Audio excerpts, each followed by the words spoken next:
Abdul Rashid Tihar jail में हैं, लेकिन उनकी रिहाई को लेकर कोशिशें तेज हो गई हैं। दिल्ली पहुंचे हैं उनके तमाम पार्टी के लीडर्स, तमाम लोग मेरे साथ मौजूद हैं। फिरदौस साहब मौजूद है, हमारे साथ परवेज साहब मौजूद हैं। फिरदौस साहब, आप लोग दिल्ली आए हैं, क्या उम्मीदें लेकर आए हैं? क्योंकि अभी पिछली जो सुनवाई हुई थी उसमें एनआईए ने वक्त मांगा था। जी, हमने इंटरिम बेल के लिए अप्लाई किया था क्योंकि हमारी प्रायोरिटी जो है अभी वो ये है कि इंजीनियर रशीद साहब को ओथ लेने दिया जाए और वो भी मुल्क के पार्लियामेंट में। तो इस ज़माने में हमारे जो एडवोकेट साहब हैं तो उन्होंने एक एप्लीकेशन दायर की थी कि इनको इंटरिम बेल पे छोड़ा जाए ताकि वो अपना जो है ओथ ले सके पार्लियामेंट में। तो उसमें एनआईए ने से उन्होंने एतराज़ात मांगे थे कोर्ट ने, तो एनआईए थोड़ा इसमें डिले कर रहा है। तो अब जो नेक्स्ट हियरिंग है वो उन्होंने रखी हुई है 18 तारीख को। तो 18 तारीख को रखी हुई है तारीख, तो हमें वहां पे फिर कोर्ट का क्या है वो पता चल जाएगा। लेकिन कितनी उम्मीदें हैं कि इंजीनियर साहब रिहा होंगे? क्योंकि जिस तरह के केसेस उन पर लगे हैं 2019 से ही वो लगातार जेल में हैं, तो आप लोग की बातचीत भी होती होगी, तो कितनी उम्मीदें हैं? बिल्कुल, हम पूरी उम्मीद है। जैसा कि अगर हम देखें पास्ट में जितने भी मेंबर पार्लियामेंट साहिबान हैं या विधायक जो भी हैं जेल से जीत के आए हैं, तो आज तक किसी को नहीं रोका गया है ओथ लेने से। तो हमें पूरी उम्मीद है कि ओथ लेने दिया जाएगा और court has given us liberty, उन्होंने ये लिबर्टी दे दी है कि अगर इफ नीड अराइज, अगर जरूरत पड़े तो ये बीच में भी हम अभी वेकेशंस चल रही है कोर्ट की, तो बीच में भी हम एप्लीकेशन दायर कर सकते हैं, तो कोर्ट उस पर सुनवाई कर सकता है 18 तारीख से पहले भी। इंजीनियर साहब से आपकी मुलाकात हुई तिहाड़ जेल, क्या आप गए? कैसे हैं वो और किस तरह की तमाम बातचीत हुई है? प्रिंस परवेज साहब जी, आज मेरी मुलाकात थी। आज मैं तिहाड़ में इंजीनियर साहब से मिला, तो अल्लाह का करम है कि वो ठीक हैं। तो उन्होंने अपनी तरफ से पूरे नॉर्थ कश्मीर के लोगों को, स्पेशली जम्मू कश्मीर के लोगों को मुबारकबाद दी है कि उन्होंने इंजीनियर साहब को एक बहुत बड़ा मैंडेट दिया है। तो इंशाल्लाह वो ओथ लेंगे, उसके बाद भी जो ही पार्टी की रणनीति होगी वो हम कर लेंगे। अगर कहें तो जो पार्लियामेंट सेशन की डेट्स हैं वो भी अनाउंस हो गई हैं। 24 जून से सेशन शुरू होगा और 3 जुलाई तक ये सेशन चलने वाला है। इसी दरमियान क्या इंजीनियर साहब बाहर आएंगे? क्या तमाम चीजें होंगी? पार्टी कार्यकर्ता जो हैं, पार्टी लीडर्स हैं, उनमें कैसा माहौल है? देखिए, पार्टी लीडर्स तो सब लोग इस टाइम खुश हैं, लेकिन एक ही चीज है कि इंजीनियर साहब हमारे दरमियान नहीं है। लेकिन जो भी कोर्ट का प्रोसेस है अकॉर्डिंग टू द लॉ, जो रिलीज होंगे उनको ओथ लिया जाएगा, उनका ओथ होगा और पार्लियामेंट सेशन में भी वो जाएंगे। तो हम उस बारे में पूरी उम्मीद है।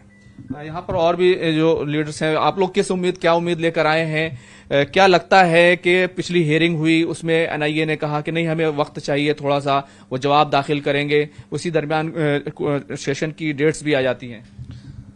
हमें जुडिशरी पे पूरा भरोसा है, इंशाल्लाह लग रहा है कि इंजीनियर रशीद साहब रिलीज हो जाएंगे। इंजीनियर साहब रिलीज हो जाएंगे, लेकिन जिस तरीके की उनकी जीत हुई है, जिस तरीके से चीजें सामने आई हैं, बहुत सारे बयानात भी आए हैं, तो उन चीजों को लेकर क्या कहेंगे आप? हमें मतलब इस पे पूरा भरोसा है जुडिशरी पे कि हमारे जो लीडर अवामी इत्तेहाद पार्टी के जो इंजीनियर रशीद साहब है 5 सालों से वो जेल में है, तो आज हमें लग रहा है कि उसकी बेल भी हो जाएगी 18 तारीख को। तो लग रहा है कि हमें मतलब पूरा भरोसा है जुडिशरी पे। आप क्या कहेंगे? आप खुद दिल्ली पहुंचे हैं। जी बिल्कुल, डेमोक्रेटिक वे से वो इलेक्शन जीत के आए और लोगों का प्यार है, उन लोगों ने साबित करके दिया है कि वो कितने अच्छे बंदे हैं। तो हम उम्मीद करते हैं जुडिशरी से भी और एनआईए से भी, सबसे हम उम्मीद करते हैं कि इंशाल्लाह जल्दी वो बाहर आ जाए। एक बड़ी बात ये रही इस पूरे प्रकरण की, अगर कहें इस पूरे मामले की, कि उमर अब्दुल्ला साहब हारे, सज्जाद गनी लोन साहब हारे, फयाज मीर साहब हारे, ये बड़े लीडर्स हैं जम्मू कश्मीर के। लेकिन उसके बाद जिस तरीके के बयानात आए हैं वो कहीं ना कहीं पार्टी को उससे धक्का लगा है। क्या उन्हें दुख हुआ है? बिल्कुल, जब आपकी कुर्सियां हिल रही हों, जब आपके माल खाने उजड़ रहे हों और जब आप इतनी देर से वहां पे हुकूमत करते आए हों और फिर जब आप लोगों की तर्जुमानी अच्छे से नहीं करेंगे, लोग आपको बिल्कुल सजा देते हैं। और वो हार जिनको हजम नहीं हुई, मुझे लगता है कि उनकी जो अनकंफर्टेबल हो गई, ये उसी का नतीजा है। उनको ये हार तस्लीम नहीं हुई। जिस तरह से वहाँ के आज का जो नौजवान है, आज का जो यूथ है, वो खड़ा हो चुका है कि नहीं, वो पॉलिटिकल प्रोसेस में का हिस्सा बन रहा है। तो मुझे लगता है कि जो अभी तक बाइकआउट होता आ रहा था और कुछ एक पार्टियां थी जिनको इसका फायदा हो रहा था, अब जब पोलिंग परसेंटेज बढ़ रही है उन पार्टियों को नुकसान हो रहा है, इसलिए वो अपने आप को अनकंफर्टेबल फील कर रहे हैं। लेकिन फिरदौस साहब, अगर देखें तो हालात फिर से गर्दिश में हैं। अभी हाल ही में 3 बैक टू बैक 3 जो है मिलिटेंट्स के हमले हो गए हैं और ये तमाम चीजें जम्मू कश्मीर में फिर दिखाई देने लगी हैं। हम किसी भी तरह की वायलेंस की कंडेम करते हैं, हम किसी तरह की भी वायलेंस की मजम्मत करते हैं। ये नहीं होना चाहिए। We have to respect the lives of the people. एक तो वो, और दूसरी बात ये है कि हमारी जो ये कैंपेनिंग रही पूरा मन रही, लोग जुड़ते रहे, जहां पे भी गए हम हजारों में लोग हमारे सामने थे और इस तरह का कहीं पे भी बयान नहीं आया, ना तो हमारी पार्टी की तरफ से ना हमारे उन कारकुनान की तरफ से, जहां पे एक जो हमारा बड़ा कॉज है उसको कहीं जख्म पहुंच जाए। तो हमारा एक मनज़्ज़म जो प्रोसेस था कैंपेनिंग का बिल्कुल पूरे अच्छे तरीके से और डेमोक्रेटिक वे में चला और उसका और ये जो चेंज आ गई ग्राउंड पे, इसको लोगों ने भी अच्छे से एक्सेप्ट किया। खासतौर से नॉर्थ कश्मीर के नौजवान ने इसको एक्सेप्ट कर लिया और इसका रिजल्ट आपके सामने है। और दूसरी बात हम ये है कि हम थोड़ा अनसर्टन थे कि इंजीनियर रशीद साहब को लड़ने दिया जाएगा या नहीं दिया जाएगा, उसमें थोड़ी हमारी अनसर्टेनिटी थी और हमारा जो पूरा फोकस था वो नॉर्थ कश्मीर की सीट पे लगा।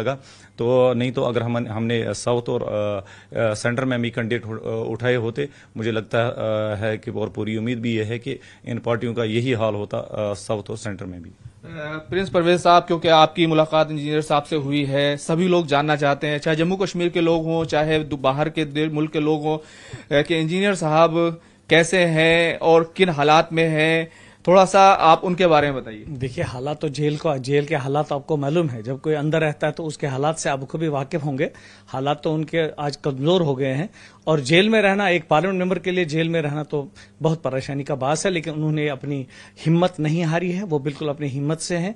वो बिल्कुल कश्मीर के लोगों की तर्जमानी के लिए तैयार हैं कि जैसा भी उनको लोगों ने मैंडेट दिया है और लोगों की तर्जमानी बहुत ही अच्छी तरह से निभाएंगे। लेकिन जो लड़ाई है सीधे तौर पर अब वो कानूनी लड़ाई बन गई है कि कानून के रास्ते तमाम चीजें ठीक की जाएं, तो कितनी मजबूती के साथ आप जो उनकी पैरवी कर रहे हैं, आपकी पार्टी उनकी पैरवी कर रही है?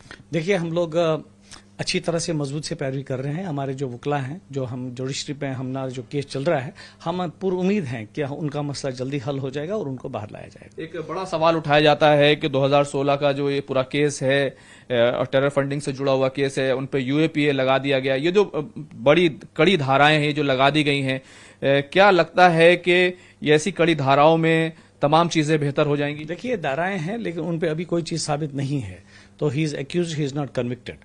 तो ये जो है कि ये तो किसी पे भी आप कोई भी इल्जाम लगा सकते हैं जब तक वो प्रूव हो जाए। उनके खिलाफ कोई भी मुकदमा, कोई भी केस प्रूव नहीं है, तो हमें लगता है कि ये सब कुछ ठीक हो जाएगा और उनको बेल मिल जाएगी। बहुत बहुत शुक्रिया बातचीत करने के लिए। तो देखिए, जो कानूनी लड़ाई है इंजीनियर रशीद साहब को लेकर वो दिल्ली पहुंच चुकी है। 18 तारीख को इसकी ज़बाज़ाब्ता समाअत होने वाली है। सेशन 24 जून से शुरू हो रहा है और जो इसमें पूरी जो दरखास्त की गई है वो साफ तौर पर यह कहा गया है कि उनको हलफ लेने के लिए, उनको ओथ लेने के लिए अंतरिम जमानत दी जाए, उनको अबूरी जमानत दी जाए। कुल मिलाकर अब दिल्ली में कानूनी लड़ाई है। एनआईए की तरफ से जवाब दाखिल होगा और उसके बाद